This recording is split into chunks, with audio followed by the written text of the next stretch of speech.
विश्व का सबसे बड़ा एआई समिट है ये। और विशेषकर जिस तरह से भारत के स्टार्टअप्स ने जो नई एनर्जी दिखाई है और जिस तरह से माननीय प्रधानमंत्री श्री नरेंद्र मोदी जी ने डिजिटल पब्लिक इंफ्रास्ट्रक्चर के माध्यम से देश में एक बड़ा फ्रेमवर्क क्रिएट किया है, तो विश्व में पॉपुलेशन स्केल प्रॉब्लम्स को सॉल्व करने का एक जो विश्वास है वो भारत पर है। सर, डीप फेक एक बहुत बड़ा नेशनल सिक्योरिटी थ्रेट है, उसको लेकर किस तरह का काम किया जाएगा और एआई एक ब्लेसिंग होगा या कहीं ना कहीं इसको लेकर देखिए कोई भी अच्छी चीज आती है तो उसके साथ परेशानियां भी आती है, उसको कैसे टैकल? हमें इन दोनों को बैलेंस करना चाहिए। हर नई टेक्नोलॉजी के बहुत सारे बेनिफिट्स भी होते हैं और कई तरह के नुकसान होने की संभावना भी रहती है, तो उसमें इंडस्ट्री और सरकार और सारा सिस्टम मिलकर दोनों चीजों को बैलेंस करे।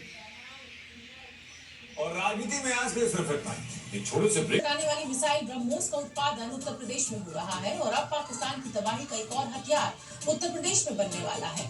यानी उत्तर प्रदेश में आतंकिस्तान का काम तमाम करने के लिए दो हथियार तैयार किए जा रहे हैं, जिसे देखकर सैकड़ों किलोमीटर दूर बैठा मुल्ला मुनीर दहशत में है, क्योंकि लखनऊ में ब्रह्मोस मिसाइल बनाई जा रही है तो अब झांसी में ऑपरेशन सिंदूर में अपना जलवा दिखा चुकी एंटी ड्रोन गन ड्रोनम का उत्पादन होने वाला है। जब ऑपरेशन सिंदूर के दौरान लखनऊ में बनी ब्रह्मोस मिसाइल पाकिस्तान में गिरती थी तो पाकिस्तान की सिट्टी पिट्टी गुम हो जाती थी। अब फिर से आतंकिस्तान की सिट्टी पिट्टी गुम करने के लिए झांसी नोड में एंटी ड्रोन गन ड्रोनम का उत्पादन करने की तैयारी शुरू हो गई है। Uttar Pradesh defence industrial corridor प्राधिकरण ने 2026 में 2 रक्षा विनिर्माण कंपनियों को भूमि आवंटित की है। झांसी नोड में गुरुत्व सिस्टम प्राइवेट लिमिटेड को 10 हेक्टेयर भूमि का आवंटन किया गया है। पहले चरण में 150 करोड़ रुपए के निवेश के साथ इसकी शुरुआत होगी। यानी दुश्मन के ड्रोन को कबाड़ बना देने वाली ये गन न सिर्फ बॉर्डर पर घुसपैठ को रोकेगी बल्कि पाकिस्तान के नापाक मंसूबों को भी चूर चूर कर देगी। शहबाज और मुनीर की नींद उड़ाने वाली ये एंट्री ड्रोन गन अब झांसी नोड में बनने वाली है, जिससे न सिर्फ लोगों को रोजगार मिलेगा बल्कि भारत की स्वदेशी रक्षा तकनीक को और मजबूती मिलेगी।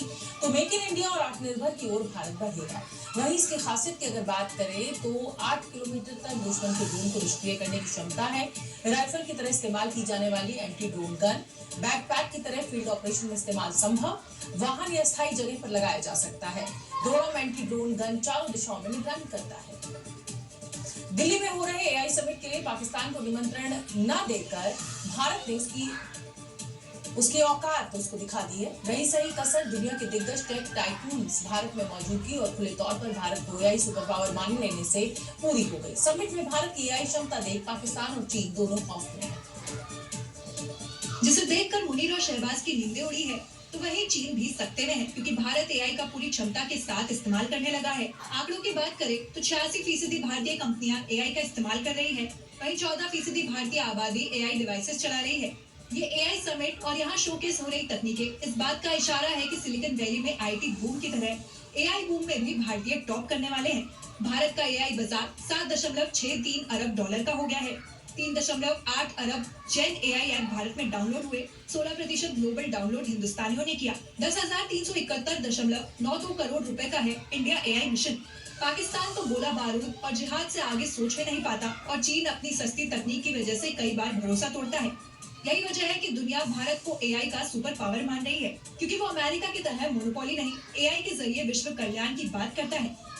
इस समिट में भारत की कई टेक कंपनियां शामिल हुई हैं और उनकी तकनीक देख दुनिया दंग रह गई है। खासतौर से रक्षा तकनीक में एआई के इस्तेमाल ने ज्यादा जानकारी दे रही है हमारी सहयोगी शिवानी ठाकुर। एआई के क्षेत्र में भारतीय सेना सिर्फ और सिर्फ अपने आप को मजबूत नहीं करेगी, बल्कि जिस तरह की दुर्घटनाएं होती हैं, खासकर सड़क दुर्घटना, उससे भी अब अपने आप को बचाएगी। एआई समिट के दौरान भारतीय सेना भी अब देखिए यहाँ पर किस तरह से AI based accident prevention system का निर्माण किया है, जिसके तहत आपको बता दें, कई बार आपने ये सुना होगा, ये खबरें हम खुद पढ़ते आ रहे हैं कि कहीं दुर्घटना हो जाती है और हमारे जवान शहीद हो जाते हैं, लेकिन अब ऐसा नहीं हो पाएगा। जब कोई ड्राइवर, कोई चालक जो है भारतीय सेना का गाड़ी चला रहा होगा और जरा सा भी अगर उसको पलक झपकी या फिर अगर नींद आ जाती है तो ऐसे में कैसे ये एआई जो है सिस्टम वो उनको बचाएगा। अब जरा हम आगे बढ़ते हैं और देखिए,